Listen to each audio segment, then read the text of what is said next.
Hey everyone, we're Havelocke and welcome to our Havelockedown. This is just going to be a little thing where we talk about various subjects, whether that's musical or not, depending how we feel.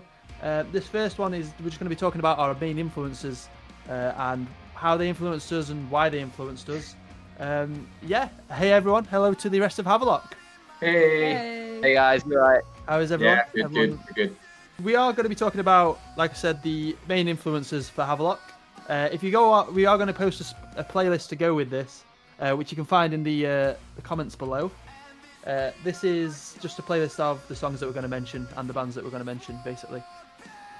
So yeah, first one, My Chemical Romance. That's the big obvious one. I think a big shock for everyone is that My Chemical Romance is at the top of this list. Who knew we were influenced by them? Yeah, it's crazy, isn't it? Right? You just look at what we wear.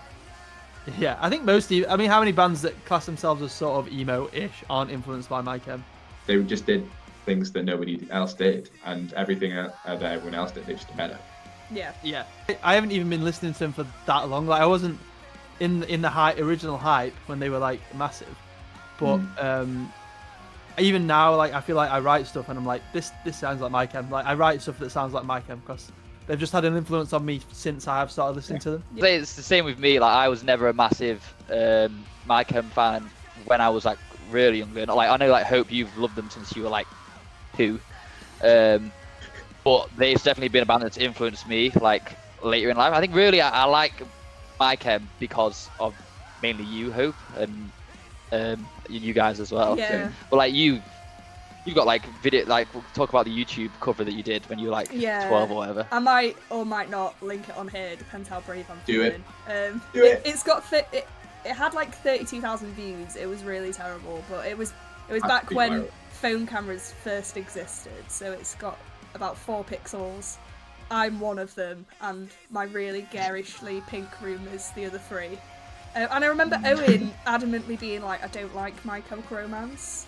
I don't like Gerard Way. Yeah. He wouldn't listen Not to like me. Owen was too strong cool. opinion about a band. I was too punk, but then I saw the light or the dark. I guess it's more like I saw the dark. Yeah. Definitely the dark. Yeah. We put famous last words on. Reason being, A, it's a massive banger. B, we were going to do like a cover set last year, My Chemical Romance cover set, which never happened, obviously. Right. And this was one of the songs that was on it. I think we all just really love it, right?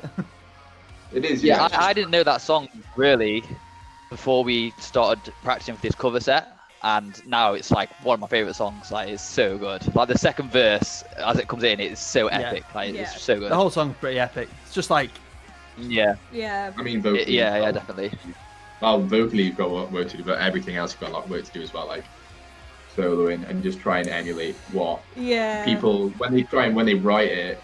Like, you just got to try and encapsulate what they've put in the music as well. I remember. I remember buying a copy of. I think it was Kerrang when Gerard Way was talking. I think it must have been an anniversary of Black Parade, so it was probably 3 or 4 years ago, something like that. And Gerard Way was talking about the amount of stuff they put into that album and how afterwards he literally had just spent everything, and he was like, I've not got anything left to give to music, and I've got to do what was then going to be like Danger Days.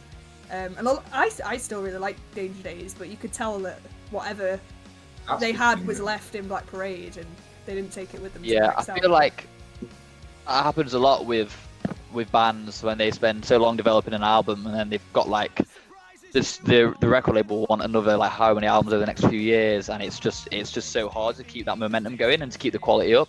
And like Danger Days is a good album. You can tell Danger Days has been like there's way more production on it that's obviously been done in the studio, like probably not been written as much beforehand. I think you can kind of tell that on the album. I'm not gonna have to do an EP, so. I don't... Exactly, yeah. We do a 5-track EP, and then we're like, oh no, what are we gonna do? Never mind, like a fucking #1 album. Yeah, exactly. I don't have to do it. Okay, number 2 on the playlist, we have got Alexis on Fire. Just one of those sort of universally admired bands. They're just amazing. Like, who doesn't like Alexis on Fire, really? Yeah, I think They've got. I mean, why wouldn't you like them? Like, if you're into the music, everything they do is amazing, and like they don't do anything bad. And obviously, like the song we put on the playlist, heavily influential to like a multitude of people. Yeah, and like I think they just kind of helped get people get into heavy music. Like I probably wouldn't listen to as much heavy music if it wasn't for hearing them and being like this like chorus and like these melodies are amazing, and then you just kind of get more and more into the heavy stuff from just listening to that. Yeah, like I can always remember like going to corp nights when I was in uni, and I wasn't massively into heavy music then. I liked it a bit, and like Alexis on Fire come on, and they like kind of are heavy, but also they were like on the edge of like me still being able to enjoy it, and they definitely like bridged the gap for me, like for getting into heavy music. Yeah. The choruses are just like pop choruses, really. Whenever Dallas Green sings, it's so it's so hooky and melodic that you might as well be listening to a pop song. But that's why everyone loves it, because it is so catchy. Yeah. So and I think like a sing-along band. Yeah, if you've got those bands that help you transition into the genres you like now, like obviously we all win into heavy music at some point, but the bands that help you transition into like liking this genre or liking a genre are always going to stick with you. Like whether it's Alexis on Fire or another band, you might not listen to them as much anymore, but it's always going to be with you because it was that band that helped you move on to what you enjoy now. And I think, it's not like nostalgia. yeah, exactly. I think stuff like that just sticks with you, and then will always be in the back of your mind when you're writing songs, especially like with us lately doing like the choruses of our stuff now is more like, you know, it's not as heavy, so those bands are always going to be influential. Yeah, I think I definitely started going for more of a heavier, like in the verses and just a bigger chorus thing. Like I think at one point I was just like, let's just scream all the time. I like that format though. I think it works. We specifically picked No Rest because it heavily influenced us at some point. I definitely think our like last EP, the This Is Havelocke EP, is a lot more influenced by Alexis on Fire. We had songs that had like working names. Title. We had like Alexis is Not on Fire, and I think it was Alexis is Still Not on Fire.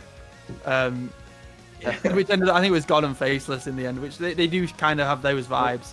And No Rest, like I pretty much, when we did Faceless, we needed the intro, and I was like, let's have a drum intro, and I was like, Jack, listen to this song by Alexis on Fire and do something like that. And something like we that. definitely didn't rip off the intro. It's not exactly the same, but it's just influence. It just takes a lot of influence from it, and that's what this is all about, right? So it's fine. Yeah. Song three. We're going for Rise Against. The big band. Love a bit of Rise Against. Anyone listens to this. Yeah. I think like all of us love Rise Against. What's not to love?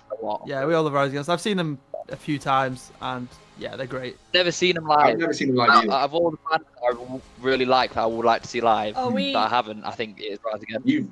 We saw them, we've seen them loads. Last time we saw them was in California, and that was insane. We were in this massive like amphitheater in the desert.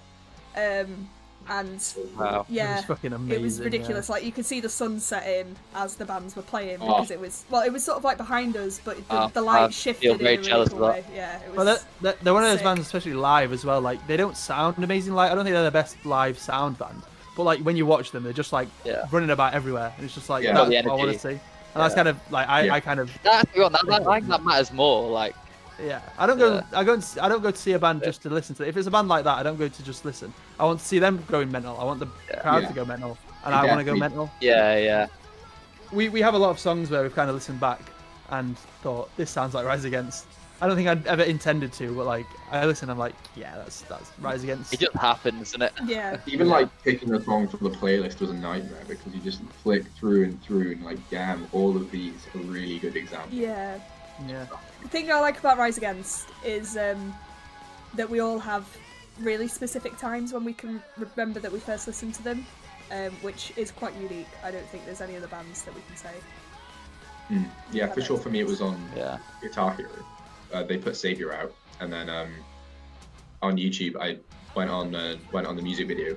And it's funny because the song we picked, Under the Knife, the music video was on that next, so that was like the second Rise Against song I ever listened to, and it was on some terrible teen fighting film, and I just bashed them out loads then, and it was amazing. They're just such a good band, and it was like an early I think it's quite an easy listening band for clean and heavy vocals for sure. You're not having to like fully immerse yourself into like blood curdling screams. Yeah. It's like it's good segue at like a young age. Yeah.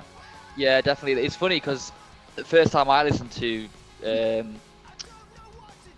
Rise Against was on another Guitar Hero game, I think an older game, and it was Prey the Refugee. But they were another band that were like, because I was pretty young when I got into Rise Against, and I didn't really like any kind of much screaming at all in music, and they have just bits with it, and it was like another segue for me getting into heavier music again. Yeah. I just really like them. I'd listened to them from like Studs and YouTube, and it was just like right on my street at the time. I was just like, yeah, this is sick. I remember first time that I listened to them was I was just on this really old website downloading MP3s. It was before, I don't know whether it was before LimeWire or before I discovered LimeWire. Either way, I was like 10 or 11, and I remember searching for like emo tracks and downloading loads of Senses Fail and Alexis on Fire. And I remember specifically downloading Prayer of the Refugee, and that being the first one that I listened to. And then it was all downhill from It's a there. good song as well. Yeah, and then I think I downloaded Appeal to Reason not long after that, and just was obsessed with Entertainment. Great song. Because of the 3/4. That is a good Yeah. song. Just have loads of like great songs. They're really consistent as well. Yeah. I think. Yeah. Yeah, they are actually. They are super political. They're very political, which isn't something we've taken that much influence from. But No, yeah. I mean, it's like it's good when it's like politics you agree with. It's probably what made me that way political, really. Like they probably influenced my politics more than I realized. Yeah. No effects. No effects. No effects. No effects. They are like one of my favorite bands of all time. One of the bands that when I was kind of as a teenager, I just sat and watched videos of their music, videos of them like doing nothing, videos of the Backstage Passport documentary, which we've all watched now. Like we've kind of forced the others to watch it. It's amazing. Over some Chinese food. Like we had Chinese food and watched. The entire cuisine with Chinese food, so we'd watch it. Yeah, with you. like we need It to watch blew my mind. Backstage It's just Like, chaos. They're just the band that like really like made me want to play. Obviously, like I used to be the bass player in Havelocke, and that's like Fat Mike is obviously bass player and vocalist, and like with him along with like Mike Carrera from XPX, really like influenced me to carry on being like the singer and stuff, and like every song you used to write was just a no effects song. yeah, Like when I first started playing music with you, and like you'd always write songs, and I'd always play the drum parts, and every time you'd be like, it's got to be double time, I'm just going and just that's all I wanted. so fast. I just love like whenever we still to this day, if we have a fast song, that's the no effects influence still. I still like we have to have something fast. Oh in there. yeah. When we Like you've really worked my shin muscles out over the years. So the band that me, Owen, and Jack used to be in, we covered Linoleum on an EU tour that we did with our friends' band, Castor Shore, and I think like pretty much every night we covered it, except for the last one. Jack played it wrong because he couldn't remember where to come in for the. I played it wrong every night, apart from the last night, which was like a massive victory as well. But like, I think we decided we were going to cover that song for the tour, like on the day of like the first day of the tour. And I mean, it's only a 2-minute song, but it's just constant fast beat all the way through. I remember Summers actually saying to me, he was like, just play it as fast as you can. That's it. And I was like, okay, great. Yeah. And it was just, like coming out at the normal time bit at the end, just did it wrong every night. It was kind of funny though. It was like a running joke along the tour, wasn't it? Yeah. I really like they recently released that Linoleum, which is like featuring Avenged Sevenfold, which is really weird. But like in the lyrics of that song, it says something like we didn't even write like how did a song get so big when we didn't even write like a chorus? It's just a verse and like a bridge and that's it. Or something. Yeah. Right, we're on to AFI. Ooh, another biggie. Is probably the biggie, I would say, in terms of like our it's a actual biggie for influence. you and Hope, for sure. Yeah, definitely. Yeah. Like in terms of like the skeletons of the songs, that's probably like me and Hope generally like start like the writing process of songs. Yeah. And Yeah. if it doesn't start off sounding like AFI, we probably won't carry on with it. Yeah, that's true. My like only exposure to AFI is through you guys though. Like genuinely before Yeah. YouTube, I haven't Same for heard me, them at really. all ever. They Yeah, that's they so I didn't really like them that much when I at first. The same with My Chem. Like I heard Miss Murder and I was like, this is just like emo, and I don't really like it because I'm punk and stuff. And then I was like, I'm gonna see what this song is that I really like on. I was like, there's this song on Tony Hawk's Pro Skater 3 that I really like. I'm gonna check, find out what that is. I was like, that's AFI. I'm like, how is The Boy Who Destroyed the World, which I would say is my favorite song of all time, the same band as Miss Murder. Oh, be cool. And at that time I was like, oh my god, like their old stuff is like insane, just like hardcore, like spooky skate punk. And then like now, now I like it all. Like now I'm in there full time, everything. Yeah, I think I remember listening to December Underground when it came out, and I remember me and my mum listening to it in our house, and she was like, you have to put me that album on my MP3 player so that I can do the ironing and listen to AFI. What a legend. I remember putting December Underground on there, and even now, she still has that MP3 player, or I think she still has the tracks off of it on her phone. I didn't know that. Yeah, and she still listens to the same ones. It's like that album, and then there's a couple of Linkin Park albums and My Chemical Romance, Nice. and she just has That's those. cool. That's good ironing music. Yeah. Yeah. But yeah, I've listened to them since then, and I think like Sing the Sorrow is probably one. I think Sing the Sorrow is the best album that has ever been written. And the track it's just a masterpiece. Yeah, the track that we've included is Leaving Song Part 2, which is it's the first full track on Sing the Sorrow. I think if you listen to any of our music, listen to any of the tapping bits especially, you can definitely tell that basically anything I write, if it doesn't sound like Rise Against, it's literally just AFI.